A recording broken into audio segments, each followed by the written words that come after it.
आज मैं आपके लिए लेकर आई हूँ जो कहानी, उसका नाम है कैसी ये बेचैनियाँ। शीशे शीशे बता, अब भी क्या मैं पहले से जवान और खूबसूरत लगती हूँ? सब कुछ उगल देने वाला दर्पण आज मौन है।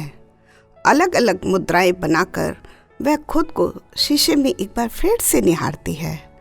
तभी किसी के आहट पाकर एक क्षण के लिए रुकती है और आश्वस्त होकर फिर से खुद को शीशे में निहारती है।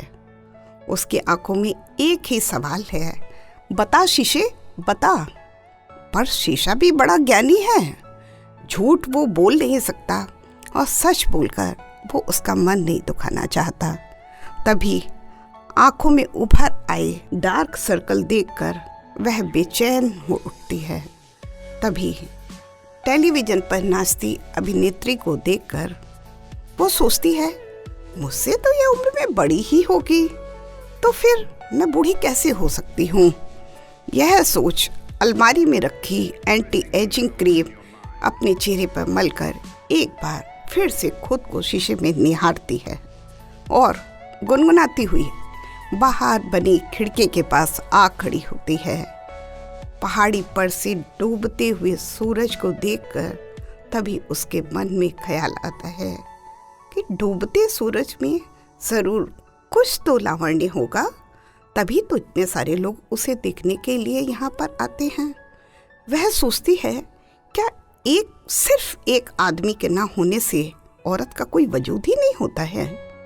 यह ख्याल आते ही वो अपने यादों के जंगल में भटकने लगती है। कितने प्यार से अभी ने मेरे लिए वो हीरे और माणिक का हार बनवाया था, मैचिंग का शोल्डर कट गाउन, ओ गॉड कितना खूबसूरत लग रहा था। पहने उस दिन शादी की 25वीं रात को मैं कितनी खूबसूरत लग रही थी। वहाँ आए हर किसी मेहमान की निगाह बस मुझी पर तो पड़ रही थी। सचमुच जिंदगी के कुछ पल हमेशा हमेशा के लिए आंखों में कैद हो जाते हैं। उम्र कितनी भी हो जाए, परंतु मन की सुंदरता हमेशा बाहरी सुंदरता को मात देती है। तभी कुछ मायूस होकर, पर ये सारी बातें तो कल रात देखे हुए सपने से हो गई हैं मेरे लिए। उसने एक बार फिर से खुद को शीशे में निहारा। बालों में घेर आई चांदनी को छिपाने का निरर्थक प्रयास करते हुए वह सोचती है, हाँ आंखों के पास थोड़ी कालिक आ गई है। ऐसा करती हूँ कि कल डर्मोलॉजिस्ट से मिल लेती हूँ। अभी को गए तो अब 2 सालों से ऊपर होने आए। रो रो कर आखिर कब तक रहा जाए। ये तो मेरी आंखें भी थकी जा रही हैं। फिर नाहक खुद को क्यों थकाऊं, सोच कर वह कुछ क्षण के लिए पलंग पर जा लेटी।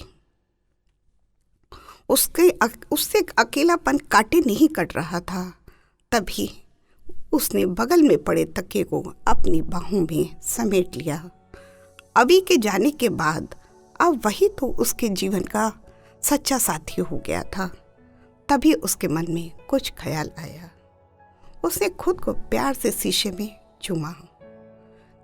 कमरे की लाइट धीमी कर आहिस्ता से कुंडी लगाई।